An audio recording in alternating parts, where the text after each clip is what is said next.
કલ્પના કરો કે પૃથ્વી પરની સૌથી શક્તિશાળી વ્યક્તિ કોણ હોઈ શકે? કોઈ એવી વ્યક્તિ જે એકલા હાથે આખી સેનાનો નાશ કરી શકે.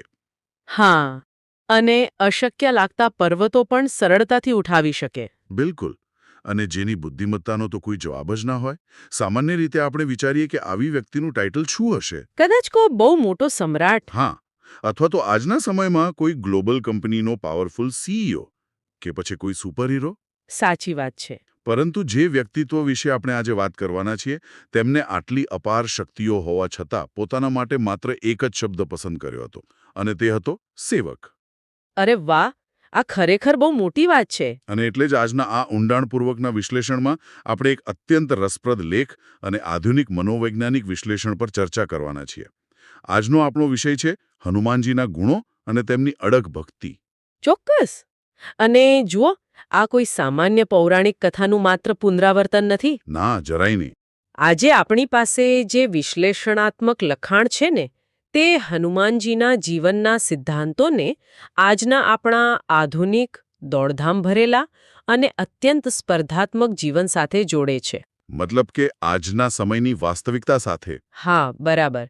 આપણે એ ડીકોડ કરવાનું છે કે આ ઐતિહાસિક ગુણો, જેમ કે અપેક્ષા વિનાનું કામ, અહંકાર વગરની શક્તિ અને ડર સામેનો અતૂટ આત્મવિશ્વાસ, એ બધું આજના કોર્પોરેટ કલ્ચરમાં કેવી રીતે કામ લાગે છે. હા, અને આપણા અંગત જીવનની ગૂંચવણો ઉકેલવામાં તે કેવી રીતે માસ્ટર કી સાબિત થઈ શકે છે. એકદમ સાચું. ઠીક છે, તો ચાલો આને વિગતવાર સમજીએ. આ લેખમાં સૌથી પહેલોના સૌથી મોટો પ્રહાર આપણી પેલી મને શું મળશે વળી માનસિકતા પર કરવામાં આવ્યો છે. જે આજકાલ બહુ સામાન્ય થઈ ગઈ છે. હા, લેખમાં સ્પષ્ટ વર્ણન છે કે હનુમાનજીનું સમગ્ર જીવન માત્ર ને માત્ર ભગવાન શ્રીરામના ઉદ્દેશ્ય માટે સમર્પિત હતો. સાચી વાત. તેમણે ક્યારે, મતલબ કોઈ પણ પરિસ્થિતિમાં પોતાના માટે કોઈ પ્રશંસા, પદ કે પુરસ્કાર માંગ્યા જ નથી. ક્યારેય નહીં. હવે અહીં મારે થોડો વિરોધ કરવો છે. સાચું કહું તો જો આપણે આજના સમયમાં આ સિદ્ધાંત લાગુ કરીએ તો તે બહુ જોખમી નથી લાગતું? કેવી રીતે? ધારો કે કોઈ ઓફિસમાં એક કર્મચારી બધું જ કામ કરે છે, કંપનીને મોટા નુકસાનમાંથી બચાવે છે, પણ જ્યારે ક્રેડિટ લેવાનો સમય આવે ત્યારે તે પાછળ હટી જાય છે. હું સમજી રહી છું તમે શું કહેવા માંગો છો. તો આજના આ કટથ્રોટ કોર્પોરેટ જગતમાં તો લોકો આવા માણસને મૂર્ખ સમજશે ને. લોકો તો તેનો પૂરેપૂરો ફાયદો ઉઠાવશે. બરાબર છે. તો શું આ અપેક્ષા વિનાનું કર્મની વાત ખરેખર પ્રેક્ટિકલ છે ખરી? હું વિચારતો હતો કે આજના સમયમાં તો આ શક્ય જ નથી. જુઓ, આ બહુ જ વ્યાજબી શંકા છે. અને રસપ્રદ વાત એ છે કે લેખક પણ આ જ દ્વિધા પર પ્રકાશ પાડે છે. અચ્છા. હા, પણ અહીં આપણે સમર્પણ અને ગુલામી વચ્ચેનો બહુ મોટો તફાવત સમજવાનો છે. ગુલામી એટલે?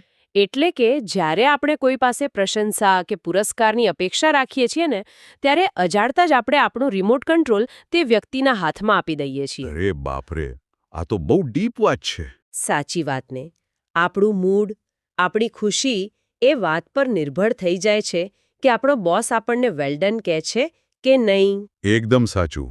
આપણે સતત વેલિડેશનની રાહ જોતા હોઈએ છીએ. અને લેખક એ જ સમજાવે છે કે સાચી ભક્તિ કે સાચું સમર્પણ એ અહંકારનો સંપૂર્ણ ત્યાગ છે. અહંકાર એ ખરેખર એક લોખંડના ભારે બખ્તર જેવો છે. લોખંડનું બખ્તર એ કેવી રીતે, થોડું સમજાવો ને. જુઓ, જ્યારે તમે યુદ્ધમાં હો ત્યારે બખ્તર પહેરો છો, ખરું ને? તમને લાગે છે કે તે તમારું રક્ષણ કરે છે. હા, સ્વાભાવિક છે. રક્ષણ માટે જ હોય. પણ હકીકતમાં તે એટલું ભારે હોય છે કે તેને પહેરીને ચાલવામાં તમારી અડધી શક્તિ ખર્ચાઈ જાય છે. અરે વાહ, આ બહુ સરસ ઉદાહરણ છે. આ મારું શું થશે, લોકો મારા વિશે શું વિચારશે, મને ક્રેડિટ મળશે કે નહીં, આ બધો એ અહંકારનો જ ભાર છે. મતલબ કે આપણે આપણી જ અપેક્ષાઓના ભાર નીચે દબાયેલા રહીએ છીએ. બિલકુલ. અને હનુમાનજી પાસે આ બખ્તર નહોતું. તેઓ માનસિક રીતે એટલા હળવા અને મુક્ત હતા કે તેમને કોઈ બાંધી જ ન શકતું હતું. સાચી વાત છે.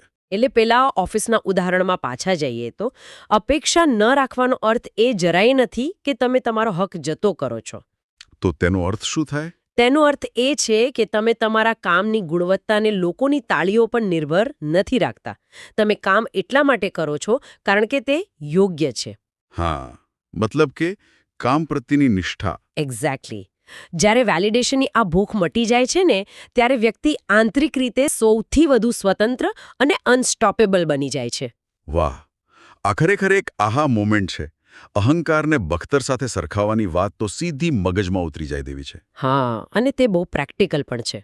બિલકુલ. પ્રશંસાની જરૂર જ ન હોય તો કોઈ તમને મેન્યુપ્યુલેટ પણ ન કરી શકે. સાચી વાત. એટલે કે કોઈ તમારી લાગણીઓ સાથે રમી ન શકે. પણ અહીં વાત ખરેખર ખૂબ જ રસપ્રદ બને છે, કારણ કે આ આંતરિક સ્વતંત્રતા જમીન પર કેવી રીતે દેખાય. કારણ કે સામાન્ય માનવીય સ્વભાવ તો એવો છે કે જ્યારે માણસને લાગે કે તે અજેય છે કે તેની પાસે કોઈ ખાસ શક્તિ કે સત્તા છે, ત્યારે તે શાંત બેસી જ નથી શકતો. હા, તે તરત જ પ્રદર્શન ફરવા લાગે છે. એકદમ સાચું. થોડીક સત્તા મળે એટલે આપણે આપણો પ્રભાવ બતાવવા માંડીએ છીએ. આપણું ચાલવાનું, બોલવાનું બધું જ બદલાઈ જાય છે. અહંકાર આવી જાય છે. તો આ લેખ આપણને એવું તે શું સમજાવે છે કે જેથી શક્તિશાળી હોવા છતાં માણસ નમ્ર રહી શકે? આ માનસિકતા કેવી રીતે કેળવાય? અહીં સૌથી આકર્ષક બાબત એ છે કે આધુનિક મનોવિજ્ઞાન જેને ક્વાઇટ કોન્ફિડન્સ એટલે કે શાંત આત્મવિશ્વાસ કહે છે ને, તેનું આ સૌથી મોટું અને શ્રેષ્ઠ ઉદાહરણ છે. શાંત આત્મવિશ્વાસ સરસ શબ્દ છે. હા, લેખ બહુ સ્પષ્ટ રીતે શારીરિક બળ અને માનસિક બળ વચ્ચેનો ભેદ પાડે છે. બરાબર. આપણે જેને સામાન્ય રીતે તાકાત માનીએ છીએ ને, જેમ કે કોઈને દબાવી દેવા, મોટો અવાજ કરવો કે પછી પોતાની સત્તાનું પ્રદર્શન કરવું. હા, આપણે એને જ પાવર માનીએ છીએ. પણ તે હકીકતમાં અસુરક્ષા એટલે કે ઇનસિક્યોરિટીની નિશાની છે. ખરેખર. એટલે કે જે માણસ સૌથી વધુ બૂમાબૂમ કરે છે તે અંદરથી સૌથી વધુ ડરેલો હોય છે. એકદમ સાચું. તે અંદરથી ખાલી હોય છે. લેખક નોંધે છે કે હનુમાનજી પાસે અપાર શક્તિ હતી. હા, તેઓ તો સર્વશક્તિમાન હતા. તેઓ ધારે તો એક ક્ષણમાં આખી લંકાનો નાશ કરી શકતા હતા. છતાં તેઓ રાવણની સભામાં પણ સંપૂર્ણ શાંત અને સ્થિર ઊભા રહ્યા. વાહ, આ પ્રસંગ તો બહુ જ જાણીતો છે. પણ આટલી શાંતિ ક્યાંથી આવે? આ નમ્રતા ક્યાંથી આવે છે ખબર છે? તે આ સમજણમાંથી આવે છે કે હું માત્ર એક માધ્યમ છું. ઓહ, હું માધ્યમ છું. હા, જ્યારે આપણે આપણી સફળતા, આપણી બુદ્ધિ કે સંપત્તિને આપણી પોતાની જ માલિકીની માની લઈએ છીએ ને, ત્યારે અહંકાર ફૂલે છે. અને સાથે જ એ બધું ગુમાવવાનો ડર પણ જન્મે છે, ખરું ને? બિલકુલ. પણ જો તમે એવું માનો કે આ શક્તિ તમને કોઈ મોટે ઉદ્દેશ્ય માટે, સમાજ માટે કે કોઈ ઉચ્ચ શક્તિ દ્વારા માત્ર એક ટૂલ તરીકે મળી છે, એક સાધન તરીકે. હા, તો પછી ગર્વ કરવાની કોઈ જગ્યા જ નથી રહેતી. શક્તિ હોવી અને શક્તિનો નશો ન હોવો, આ બંને વચ્ચેનું સંતુલન જ વાસ્તવિક તાકાત છે. આ સમજવું ખરેખર બહુ ઊંડાણ માંગી લે છે. પોતાની જાતને માલિક ન માનીને માત્ર એક ટ્રસ્ટી કે માધ્યમ માનવાથી પેલો અહંકારનો ફુગ્ગો ફૂટતો અટકી જાય છે. એકદમ સાચું. પણ સાચું કહું તો જ્યારે વાતાવરણ શાંત હોય, કોઈ તણાવ ન હોય, ત્યારે આ બધી નમ્રતા અને ફિલોસોફીની વાતો કરવી બહુ સહેલી છે. હા, એ તો છે. અસલી કસોટી તો ત્યારે થાય છે જ્યારે કોઈ ભયાનક મુશ્કેલી સામે આવીને ઊભી રહી જાય. જ્યારે પરિસ્થિતિ કાબુ બહાર હોય. બરાબર. જ્યારે આપણે કમ્ફર્ટ ઝોનની બહાર હોઈએ ત્યારે આ નમ્રતા શું કામ લાગે? એ જ તો મુખ્ય વાત છે. કારણ કે લેખમાં આગળ લંકા જવાના પ્રસંગનું જે વર્ણન છે ને, તે એકદમ રોમાંચક છે. હા, અને આ પ્રસંગ આખા વિશ્લેષણનો ટર્નિંગ પોઈન્ટ છે. કારણ કે જુઓ, નમ્રતાનો અર્થ ક્યારે એવો નથી થતો કે તમે નબળા છો કે ડરપોક છો. ચોક્કસ. લેખમાં જે વર્ણન છે તે મુજબ જ્યારે સીતા માતાની શોધ માટે પેલો વિશાળ સમુદ્ર પાર કરવાની વાત આવે છે, ત્યારે એક તરફ આખી વાનર સેના છે. હા, બધા જ વાનરો ત્યાં હાજર છે. અને અફાટ સમુદ્ર જોઈને સૌના હાંજા ગગડી ગયા છે. બધા ડરી ગયા છે. એક સામૂહિક ભય એટલે કે માસ પેનિકનો માહોલ સર્જાયો છે. દરેક જણે એ જ વિચારે છે કે આ તો અશક્ય છે, આપણે તો ડૂબી જઈશું. સાચી વાત છે. અને બીજી તરફ હનુમાનજી છે, જે કોઈ પણ જાતના ડર વગર એકલા હાથે વિશાળ સમુદ્ર પાર કરવા તૈયાર થઈ જાય છે. બિલકુલ. લેખ કહે છે કે શ્રદ્ધાથી દરેક મુશ્કેલી સરળ બની જાય છે. પણ અહીં મારો એક પ્રશ્ન છે. હા, પૂછો. શું શ્રદ્ધા કે ભક્તિ હોવાથી ભૌતિક મુશ્કેલીઓ ખરેખર ગાયબ થઈ જાય છે ખરી? શું હનુમાનજી માટે સમુદ્રનું કદ નાનું થઈ ગયું હતું? આનાથી એક બહુ મહત્વપૂર્ણ પ્રશ્ન ઊભો થાય છે. અને તમારો પ્રશ્ન બહુ જ સચોટ છે. પણ આનો જવાબ ના છે. ના. એટલે કે સમુદ્ર એવો ને એવો જ હતો. બિલકુલ. સમુદ્ર તો એટલો જ વિશાળ, ઊંડો અને ખતરનાક હતો. સમસ્યાનું કદ જરાય ઘટ્યું નહોતું. તો પછી ફેર શું પડ્યો? આ જ બાબત લેખક આપણને મનોવૈજ્ઞાનિક દૃષ્ટિકોણથી બહુ સરસ રીતે સમજાવે છે. શ્રદ્ધા મુશ્કેલીઓને ગાયબ નથી કરતી, પરંતુ તે મુશ્કેલીઓનો સામનો કરવા માટે આપણા મગજનું વાયરિંગ જ બદલી નાખે છે. મગજનું વાયરિંગ બદલી નાખે છે. બહુ ઇન્ટરેસ્ટિંગ પોઈન્ટ છે. હા, આજના સંદર્ભમાં વિચારો, આ સમુદ્ર એટલે શું? સમુદ્ર એટલે કદાચ કોઈ મોટો પ્રોજેક્ટ. હા, તે કદાચ બહુ મોટું આર્થિક દેવું હોઈ શકે, કરિયરની કોઈ અનિશ્ચિતતા હોઈ શકે, અથવા તો કોઈ ગંભીર બીમારીનું મેડિકલ રિપોર્ટ પણ હોઈ શકે. સાચી વાત છે.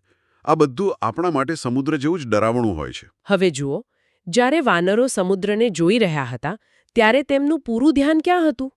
તેમનું ધ્યાન પોતાની મર્યાદાઓ પર હતું. એટલે કે તેઓ પોતાની નબળાઈઓ જોઈ રહ્યા હતા. બરાબર, એટલે કે તેમનું સંપૂર્ણ ફોકસ ડર પર હતું. રાઈટ. મગજ જ્યારે સતત એ જ વિચારે કે હું ફેલ થઈશ તો શું થશે, ત્યારે લોજિક કામ કરવાનું જ બંધ કરી દે છે. હા, એકદમ સાચું. જાણે કે આપણે પેરાલાઇઝ થઈ જઈએ છીએ, કોઈ નિર્ણય જ ન લઈ શકીએ. બરાબર છે. મનુષ્યનું મગજ એક સમયે એક જ બાબત પર તીવ્ર ફોકસ કરી શકે છે, યા તો પોતાના ડર પર, યા તો પોતાના લક્ષ્ય પર. વાહ, આ બહુ મોટી વાત કહી તમે. આને હનુમાનજીનું ધ્યાન પેલા સમુદ્રના મોજા કે ખતરા પર નહોતું. તેમનું સંપૂર્ણ ફોકસ ભગવાન શ્રી રામના નામ અને પોતાના મિશન પર હતું. એટલે કે એમનું લક્ષ્ય એકદમ ક્લિયર હતું. હા, જ્યારે તમારો ઉદ્દેશ તમારા પોતાના અહંકાર કે ડર કરતાં મોટો થઈ જાય છે ને, ત્યારે મગજ એન્ઝાયટી પ્રોસેસ કરવાનું બંધ કરી દે છે. મતલબ કે ચિંતા ગાયબ થઈ જાય છે. બિલકુલ. આંતરિક શ્રદ્ધા આપણને એ વિશ્વાસ આપે છે કે મારું કામ માત્ર પ્રયાસ કરવાનું છે, પરિણામ મારા હાથમાં નથી. અરે વાહ, ગીતાનો પણ આ જ સાર છે ને. હા, આ વિચાર જ વ્યક્તિને સંપૂર્ણપણે ડરમુક્ત કરી દે છે. મુશ્કેલી ત્યાં જ ઊભી હોય છે, પણ હવે તેને પાર કરવાની આંતરિક હિંમત અનેક ગણી વધી જાય છે. આ વાત ખરેખર મગજના તાર ઝણઝણાવી દે તેવી છે. હા, આ બહુ જ પાવરફુલ કોન્સેપ્ટ છે. શ્રદ્ધા એટલે કોઈ જાદુ કે ચમત્કારની આશા રાખવી નહીં, પણ શ્રદ્ધા એટલે પરિણામની ચિંતા છોડીને પોતાના લક્ષ્ય પર એક્શન લેવા માટેની હિંમત ભેગી કરવી. એકદમ સાચું. આપણે જોયું કે કેવી રીતે અપેક્ષા વિનાનું કામ આપણને વેલિડેશનના ડરમાંથી મુક્ત કરે છે, કેવી રીતે ટ્રસ્ટીની ભાવના આપણને અહંકારથી બચાવે છે, હા, અને કેવી રીતે લક્ષ્ય પરનું અતૂટ ફોકસ આપણને મોટામાં મોટી મુશ્કેલીમાં પણ પેરાલાઇઝ થતા અટકાવે છે. સાવ સાચી વાત કહી તમે. પણ હવે સૌથી મોટો પ્રશ્ન એ ઊભો થાય છે હા, કે હા, આ બધું સાંભળવામાં અને સમજવામાં બહુ જબરદસ્ત લાગે છે. આપણે વાતો તો મોટી મોટી કરી લીધી, બરાબર. પરંતુ વાસ્તવિકતા એ છે કે આપણે કોઈ મહાકાવ્યમાં નથી જીવતા. હા, આપણે રોજ સવારે ટ્રાફિકમાં જવાનું હોય છે, હા, એ તો રોજનું છે. ઓફિસના પોલિટિક્સનો સામનો કરવાનો હોય છે, અને પરિવારની નાની મોટી જવાબદારીઓ નિભાવવાની હોય છે. હા, બહુ પ્રેક્ટિકલ પ્રશ્ન છે. તો આ મહાન ગુણોને પ્રેક્ટિકલ રીતે રોજબરોજના જીવનમાં કેવી રીતે ઉતારવા? કારણ કે આજના સમયમાં એ જ સૌથી અઘરું છે. અને લેખનો અંતિમ ભાગ આ જ બાબત પર ધ્યાન કેન્દ્રિત કરે છે. તો શું સૂચવે છે લેખ? એ આપણને 4 મુખ્ય સંકલ્પો વિશે માર્ગદર્શન આપે છે, જે બહુ જ પ્રેક્ટિકલ છે. હા, મેં વાંચ્યા છે. પણ ચાલો તેને થોડા ડીકોડ કરીએ. ચોક્કસ. અને જુઓ, આ 4 સંકલ્પો માત્ર ધાર્મિક દ્રષ્ટિએ જ નહીં, પણ ન્યુરોસાયન્સ અને સેલ્ફ રેગ્યુલેશનની દ્રષ્ટિએ પણ બહુ ઊંડો અર્થ ધરાવે છે. ન્યુરોસાયન્સ સાથે એ કેવી રીતે? લેખ જણાવે છે કે ભગવાનનું નામ લેવું, સારા સંસ્કાર જાળવવા અને સચ્ચાઈના માર્ગે ચાલવું એ મૂળભૂત પાયો છે. બરાબર. અને તે માટે 4 પ્રેક્ટિકલ પગલાં સૂચવાયા છે. હા, તો ચાલો એ ચારેય પગલાંને આપણે આજના આધુનિક પરિપ્રેક્ષ્યમાં સમજીએ. લેખ મુજબ પહેલો સંકલ્પ છે રોજ ભગવાનનું સ્મરણ કરવું. બીજો છે માતા-પિતાનું સન્માન કરવું. ત્રીજો ખોટી આદતો કે વ્યસન છોડીને સારા માર્ગે ચાલવું. સાચું. અને ચોથો છે સત્સંગ અને સેવા સાથે જીવન જીવવું. બિલકુલ. હવે જો ઉપર છલ્લી રીતે જોઈએ તો આ કોઈ દાદીમાની શિખામણ જેવું જ લાગે. મતલબ કે આપણે નાનપણથી આ સાંભળતા આવ્યા છે. હા, એવું લાગે ખરું. પણ જો આપણે અગાઉ જે અહંકાર મુક્ત બળની વાત કરીને તેની સાથે આને જોડીએ તો આખું ચિત્ર જ બદલાઈ જાય છે, ખરું ને? 100%. ચાલો, આપણે આને એક સળંગ મનોવૈજ્ઞાનિક પ્રક્રિયા તરીકે જોઈએ. હા, પ્લીઝ. ભગવાનનું સ્મરણ કરવું એ માત્ર આંખો બંધ કરીને બેસી રહેવાની વાત નથી. આજના સમયમાં તેને આપણે માઇન્ડફુલનેસ કહી શકીએ. અરે વાહ, માઇન્ડફુલનેસ. હા, તે તમને રોજ એ યાદ અપાવે છે કે આ વિશાળ બ્રહ્માંડમાં તમારા સિવાય પણ કોઈ મોટી શક્તિ છે જે આ બધું ચલાવી રહી છે. અને આ વિચાર જ આપણા અહંકારને કંટ્રોલમાં રાખે છે, રાઈટ? બિલકુલ. ત્યારબાદ આવે છે માતા પિતાનું સન્માન. આજના આ સેલ્ફ મેડ યુગમાં જ્યાં દરેકને એવું જ સાબિત કરવું છે કે મેં બધું જાતે જ કર્યું છે, મારી મહેનતથી જ મળ્યું છે. હા, લોકો બહુ જલ્દી ગર્વ કરવા લાગે છે. ત્યાં માતા પિતાનું સન્માન કરવું એ ખરેખર કૃતજ્ઞતા એટલે કે ગ્રેટિટ્યૂડની ભાવના વિકસાવે છે. તે તમને હંમેશા જમીન સાથે જોડી રાખે છે. વાહ, ગ્રેટિટ્યૂડની વાત એકદમ પરફેક્ટ છે. મૂળ સાથે જોડાયેલા રહેવું બહુ જરૂરી છે. એકદમ સાચું. અને ત્રીજો સંકલ્પ છે ખોટી આદતો છોડવી. મને લાગે છે કે આ સેલ્ફ ડિસિપ્લિનનો સૌથી મોટો પાર્ટ છે. આ સૌથી અઘરું પણ છે. હા, કોઈ ખોટી આદત સ્વીકારવી કે હા, મારામાં આ ખામી છે અને મારે તેને સુધારવી છે, એના માટે તો પેલા શારીરિક બળ કરતાં પણ અનેક ગણું મોટું માનસિક બળ જોઈએ. સાચી વાત. આજના સમયમાં જ્યાં સોશિયલ મીડિયા હોય કે જંક ફૂડ હોય, આવા ઇન્સ્ટન્ટ ડોપામાઇનના વ્યસનો ચારે બાજુ ફેલાયેલા છે. હા, આપણે બધા એના શિકાર છીએ જ. તો ત્યાં કોઈ આદત છોડવી એ તો ખરેખર એક મોટો જંગ જીતવા બરાબર છે. બિલકુલ. અને જો જ્યારે તમે કોઈ ખરાબ આદત પર વિજય મેળવો છો ને, ત્યારે તમે તમારી ઇન્દ્રિયોના ગુલામ મટીને તેના સાચા માલિક બનો છો. અરે વાહ. આ જ તો હનુમાનજીની સાચી ઉપાસના છે, પોતાના મન પર સંપૂર્ણ કાબૂ મેળવવો. એકદમ દીપ વાત કહી. મન પર કાબૂ, એ જ સાચી ભક્તિ. અને છેલ્લે લેખ સત્સંગ અને સેવાની વાત કરે છે. હા, સત્સંગ અને સેવા. હવે સત્સંગ એટલે માત્ર મંદિરમાં જઈને ભજનો સાંભળવા એવું જ નથી હોતું. તો આજના સમયમાં સત્સંગ એટલે શું? આજના યુગમાં સત્સંગ એટલે તમારી આસપાસના 5 લોકો કેવા છે, તમારું ઇન્ફોર્મેશન ડાયટ કેવું છે, તમે રોજ કેવું કન્ટેન્ટ કન્ઝ્યુમ કરો છો. ઓહ, આ બહુ જ મોટો પોઈન્ટ છે. આપણે આખો દિવસ ફોનમાં શું જોઈએ છીએ એ પણ સત્સંગ જ છે ને? બિલકુલ. જો તમે સતત નકારાત્મકતાથી ઘેરાયેલા રહેશો તો તમારો ડર ક્યારેય નહીં જાય. સારા વિચારો અને સારા લોકોનો સંગ તમારી શ્રદ્ધાને, તમારા આત્મવિશ્વાસને જીવંત રાખે છે. સાચી વાત છે. અને રહી વાત સેવાની, તો તે એક સામાજિક જવાબદારી છે. આપણે શરૂઆતમાં વાત કરીને કે કેવી રીતે અપેક્ષા વિનાનું કામ આપણને સ્વતંત્ર બનાવે છે. હા, પેલો બખ્તરવાળો કન્સેપ્ટ. બરાબર. તો સેવા એ જ સિદ્ધાંતનું પ્રેક્ટિકલ સ્વરૂપ છે. મતલબ આ તો જાણે એક સંપૂર્ણ લાઈફ મેનેજમેન્ટ સિસ્ટમ જ બની ગઈ. હા, એવું જ કહેવાય. એટલે કે વ્યક્તિગત શુદ્ધિ માટે ખરાબ આદતો છોડવી, પારિવારિક ફરજ માટે માતા પિતાનું સન્માન કરવું, અહંકારને કાબૂમાં રાખવા માટે ભગવાનનું સ્મરણ કરવું. એને તો તેને બીજી કોઈ પણ મોટિવેશનલ બુક વાંચવાની જરૂર જ ન પડે. એકદમ સાચી વાત છે. આ લેખ આપણને એ જ સમજાવે છે કે આધ્યાત્મિકતા એટલે બધું છોડીને હિમાલયની ગુફામાં જઈને બેસવું નહીં. હા, ભાગવાની વાત નથી. બિલકુલ નહીં. પણ પોતાના રોજિંદા જીવનમાં, પોતાના સંબંધોમાં અને કાર્યોમાં ઉત્કૃષ્ટતા લાવવી. એ જ સાચી આધ્યાત્મિકતા છે. ખરેખર આજના આ ડીપ ડાઈવમાં આપણે એક અદ્ભુત અને આંખો ખોલી નાખે તેવી સફર કરી. ચોક્કસ. આપણે એક એવા વ્યક્તિત્વનું વિશ્લેષણ કર્યું જેની પાસે બધું જ હતું, છતાં તેમને પોતાના માટે કશાની ખેવના નહોતી. આપણે જોયું કે કેવી રીતે વેલિડેશનની અપેક્ષા છોડવી એ જ સાચી સ્વતંત્રતા છે. આપણે સમજ્યા કે અહંકારરૂપી બખ્તર ઉતારીને હું માત્ર એક માધ્યમ છું તેવો ભાવ રાખવો એ જ સાચું અને શાંત બળ છે. સાચી વાત છે. આપણે એ પણ ડીકોડ કર્યું કે ભયાનક મુશ્કેલીઓમાં આપણું ફોકસ ડર પરથી હટાવીને વિશ્વાસ અને લક્ષ્ય પર કેન્દ્રિત કરવાથી ગમે તેવો વિશાળ સમુદ્ર પણ પાર કરી શકાય છે. એકદમ સાચું. અને છેલ્લે આ બધી જ મોટી વાતોને આપણે રોજિંદા જીવનના 4 પ્રેક્ટિકલ સંકલ્પો સાથે જોડી. તો આ બધું શું સૂચવે છે? જો આપણે આને વ્યાપક સંદર્ભમાં જોઈએ તો આ બધી જ ચર્ચાઓના અંતે એક વિચાર એવો છે જે મારા મનમાં સતત ઘૂમરાઈ રહ્યો છે. અચ્છા? હા, અને મને લાગે છે કે આપણે સૌએ તેના પર ગંભીરતાથી વિચાર કરવો જોઈએ. જી, ચોક્કસ. જણાવો ને. આજના આપણા આખા ડિસ્કશનમાં શક્તિ અથવા પાવરની એક સાવ નવી જ વ્યાખ્યા ઉભરીને આવી છે. સ્ત્રોત પ્રમાણે સાચું બળ નમ્રતા અને સેવામાં છે. બરાબર. હવે જરા કલ્પના કરો, આજના આ આધુનિક વિશ્વમાં પછી તે વોલ સ્ટ્રીટનું કોર્પોરેટ જગત હોય કે પછી કોઈ દેશનું રાજકીય નેતૃત્વ હોય.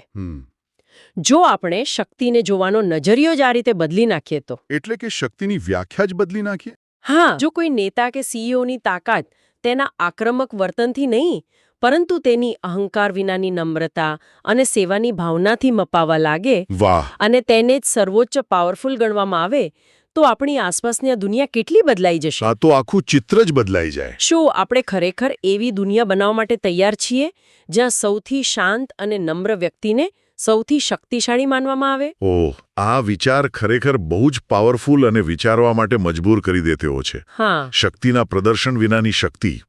આખી સિસ્ટમ જ બદલાઈ જાય જો આ વિચાર ખરેખર અમલમાં મુકાય.